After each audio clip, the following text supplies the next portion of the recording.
Hola clase, hoy vamos a hablar sobre el presente perfecto en el indicativo. So that is the present perfect tense. I want to emphasize that this is in the indicative, so please remember past lessons that you have learned how to differentiate the indicative and the subjunctive and when this is used. In this case, this present perfect is when you are in general using the indicative, not the subjunctive. We're going to be looking at the subjunctive version of this in a later chapter. So that is a good thing that's going to be happening throughout this course, is we're going to have something similar throughout this course, something similar, but learning it in two different ways, en el indicativo y en el subjuntivo. However, right now we're just focusing on when we would just use this in general with the indicative. Okay. Yo tengo dos ejemplos aquí. Carlos dice, he buceado y he corrido las olas. Tú y yo hemos jugado al voleibol. He esquiado en el agua, pero no he corrido las olas. Okay. So, in this case, we have some verb tenses that we probably haven't seen before. We have this. We have this, he corrido. We have he esquiado. And then we have he corrido again. All right, so what can we notice and what can we see before we learn anything? The first thing is that the verb that we are talking about is here. So bucear, scuba diving, correr las olas, so to ride the waves. Esquiado, that comes from the verb esquiar. And then we have corrido again, as in correr. What makes this different is that it looks like we have two verbs and they both change. So what we should know right now is that if I write something like yo quiero comer, when we have the one subject, only one verb changes. This does, however, look like the present progressive. Yo estoy caminando, where they both change. So this is very similar to something that we have seen here. They both change. It's not like this where there is no change. So what we are going to be seeing here is our compound tense. It is a compound tense. The other thing I want to remind you of is, for example, ella está caminando.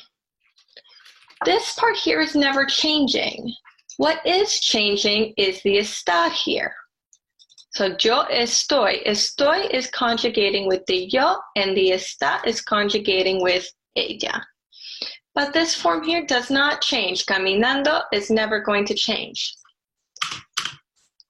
This is the same thing. It looks like, well, we don't have a lot of examples, but this here is going to be conjugated, and this is not going to change. That's the other thing. What does this mean? This is very similar to something that we have in English. I have bought. I have walked. I have eaten. So this have here, he has walked. Same thing that we have in English. Here, we have a past participle. Okay. And this here is conjugated. It is have, and it's conjugated with what the subject is. I have bought, I have walked, I have eaten, and he has walked. This is the exact same tense as here, the present perfect. Okay, it's formed very similarly and has the same meaning. Is that clear? So similar forms, We have a past participle, and we're going to talk about how to form that, and we're going to talk about how to conjugate this. But it basically works in the same way as we see here. And I do have a PowerPoint that we're going to go through with some more examples on how to do this. So just remember a couple things. This part here conjugates, this part here does not. But just like in English, which the infinitive is to walk, to buy, to eat, it also changes its form. And it has a very similar meaning.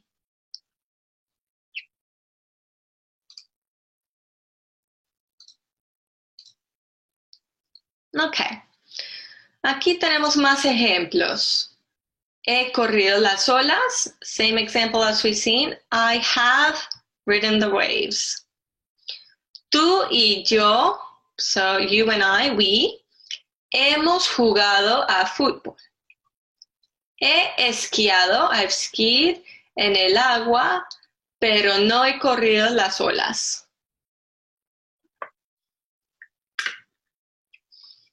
Okay, so in Spain, it's pretty common that you can use this tense instead of el pretérito. So, él comió, yo comí. It's often the case where you can use this form instead in Spain, instead of the pretérito. However, this basically is the exact same thing that we have in English. We have eaten. I have not studied much.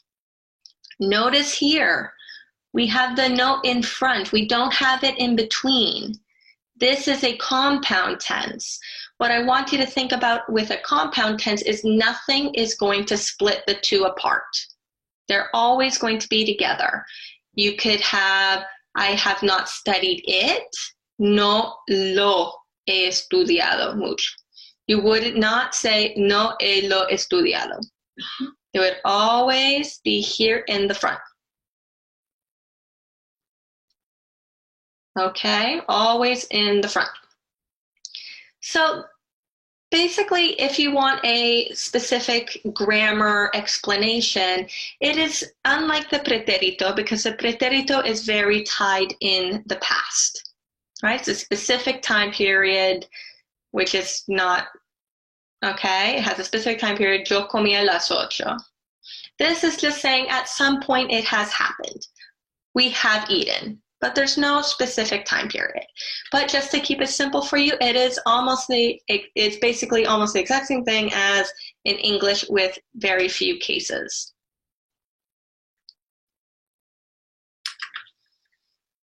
Again, we have another example, the present perfect versus the pretérito. So here, the preterite, time specific, it's a completed action. You should know this. Yo comí a las 8.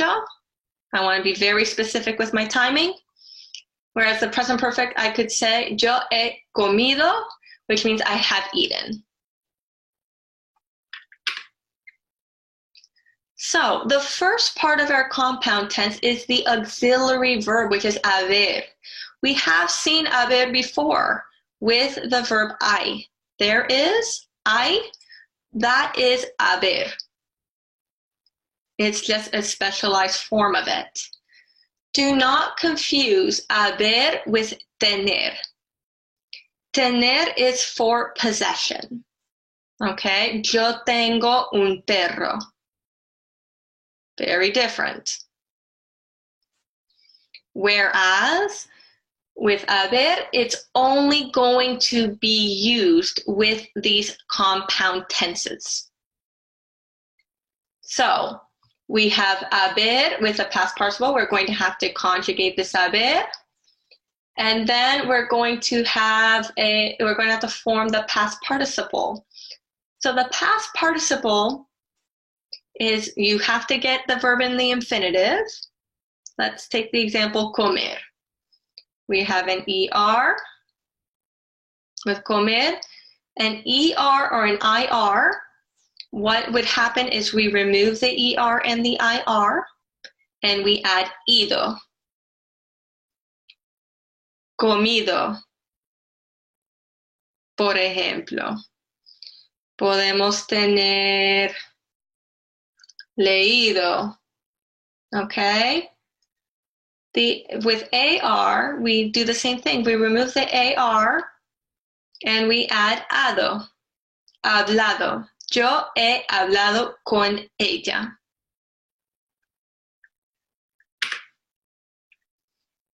Here are the conjugations that you are going to need to know for haber. Yo he, tú has, él, ella, usted, ha, nosotros, nosotras, hemos, vosotros, vosotras, habéis, ustedes, ellos, ellas, han. And then we have hablar. We would take off the AR and add ado. Comer, we would take off the ER and add ido. Vivir, we would take off the IR and add ido.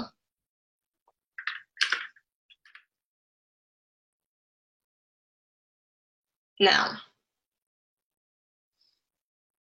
there are some verbs like leer, creer, y traer. What I want you to notice is if we remove the ER here, and if we had it regular, we would be putting an IDO, an IDO, and an IDO. Now, with the vowels A, E, and O, there's not an example here, what you have to do, so once you take off this ER, if right here we have an A, an E, or an O, you have to put an accent mark on the I. So I have read the book. Yo he leído el libro. Why do we do this? The reason why is because of diphthongs. So in Spanish, when you have an E or an I together, an A or an I, or an O and an I, you would just say leído, traído, oído. But if we go back to this, where is the stress? We have hablado, comido, vivido. The stress is actually on this I here. So if we didn't have an accent mark, it would be pronounced leído, not leído, when we want the stress on the I. So in Spanish, we just put an accent mark just to let the reader know that this I needs to be the stressed, not the E. Okay. Tenemos unos ejemplos. So I want you to pause the video for a second and look at these four and do the traducción. I want you to translate it, traducir. I have arrived. We haven't studied. Have you worked today? They have brought the food. So just take a moment and pause the video, and we're going to continue. So remember, in Spanish, you can drop the subject pronoun if you want. So you could technically have put yo he llegado, but he llegado is fine as well. We haven't studied. Remember, the no is going to be before the hemos. No hemos estudiado. Have you worked today? ¿Has trabajado hoy? They have brought the food. Han traído la comida. So just remember, when you're looking at these verbs, just double check, make a little double check before that you have not forgotten an accent mark if there is a strong vowel, an A, an E, or an O before. There are also irregular past participles. So the haber part is going to be very easy. You just have that one conjugation. And most of your past participles are going to be pretty straightforward. But you do have these ones that are irregular, and you're going to have to remember them because they're going to come back in the future later on in the course. So we have abrir, to open. The past participle is abierto. Decir, to say, is dicho. Escribir, to write, escrito. Hacer, to do or make, hecho. So for this one here, take a look at the tags on your clothes, and you should see the Spanish translation. And made in Mexico, hecho en Mexico. You should be able to see that. Morir, to die, muerto. Poner, puesto. Ver, visto. Volver, vuelto. So let's translate these to English so we have an idea. Abierto, opened. Said, written. Made or done. Dead, put. Seen, returned. So, yo he muerto. I have died, for example.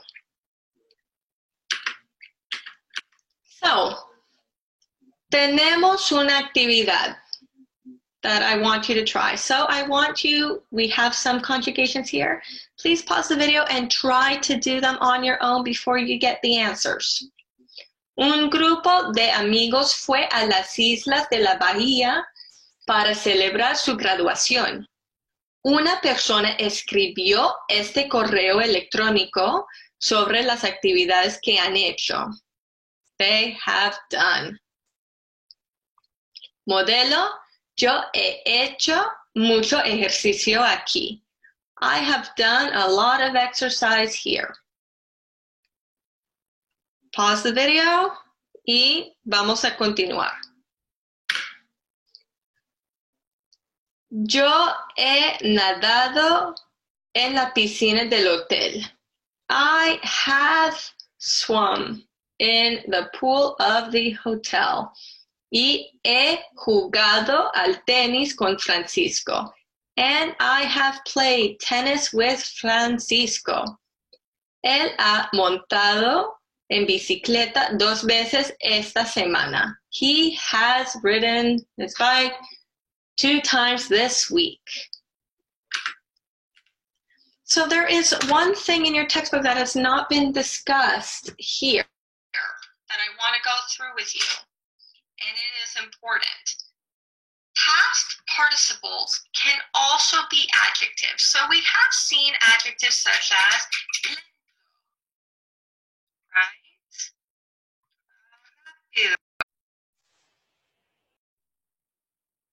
Thing in your textbook that has not been discussed here that I want to go through with you, and it is important.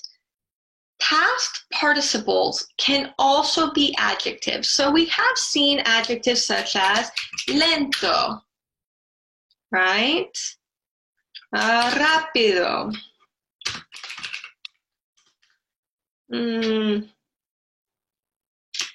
Frío. So we've seen things like this, but you can also use past participles. So the past participles, hablado, abierto, comido, hecho, as adjectives. So these here do not have the haber form. We are just talking about adjectives. They're going to behave like adjectives. That is the example I have here, hecho en México. Made in Mexico. Not I have made. It was made in Mexico. So what are adjectives again? We are describing nouns. So I'm going to show you some examples from the textbook. So you can open the textbook in la página 329 if you want to follow along. But I am going to be using just those examples.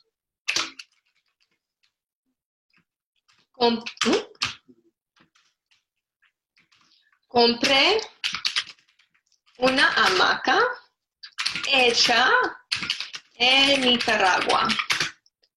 I bought a hammock made in Nicaragua. Notice how this is different from ha hecho. Ha hecho, we have a person doing the action. This is a verb. We have a subject. This is conjugated with the person. Ella ha hecho el ponqué, the cake. She has made the cake. So we have a person who did it. This is a verb. This is an action being done. This here, what are we describing? We are describing the hammock. It is a hammock made. Okay? What's the other thing that you should notice here? This it is behaving just like a normal adjective. And what do adjectives do in Spanish? They conjugate with the noun. So we could have compré un libro hecho de, no sé qué. A book made of leather. We could have multiple hammocks. Unas hamacas hechas en Nicaragua. Unos libros hechos de cuero. Let's do another example, another couple examples. The store is open. La tienda está abierta. What is open? The store. This is describing the store. La tienda está abierta. The store is open. Again, same thing. Las tiendas están abiertas. We could do this as well. It's common also, not only, so we have here, followed by noun, following a noun, sorry. Following estar. You might even see following ser. These might be some clues for an exam, right? To get a clue. La puerta fue cerrada por Juan. The door was closed by Juan. So oftentimes when you have this construction, it's often that you're going to see that we have por here. Okay? But what I want you to focus on here is the door was, pretérito, fue, cerrada. What's that agreeing with? La puerta. La puerta fue cerrada por Juan. So we have two different things going on here now that we're learning in this lesson. We have the present perfect tense. This is a verb. Then we have past participles as adjectives. And again, they're adjectives. So they agree with nouns. The verb, what does it agree with? Agrees with a subject pronoun or subject. It could be Maria, so it might not necessarily be a pronoun. So in this case, we are going to have haber plus the participio pasado. What I want to make clear is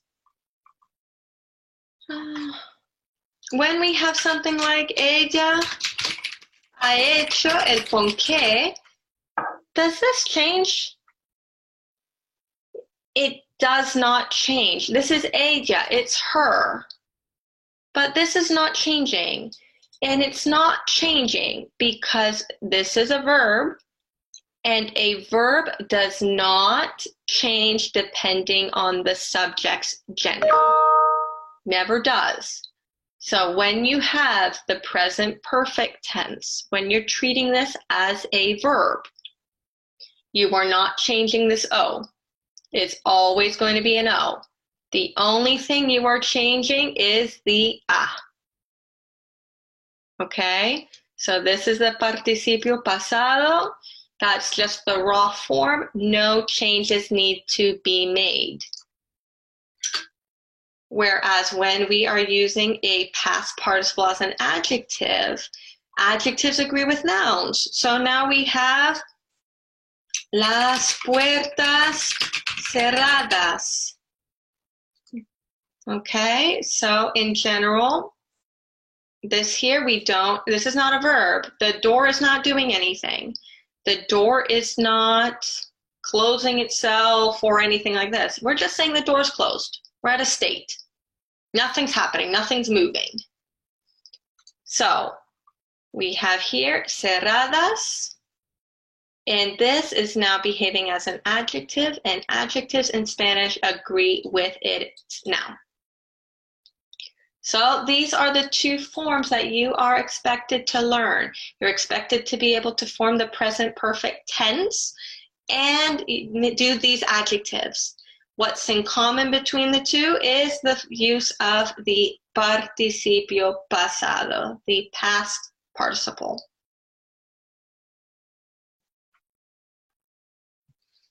And I'm pretty sure that that is everything that I want to cover with you for this.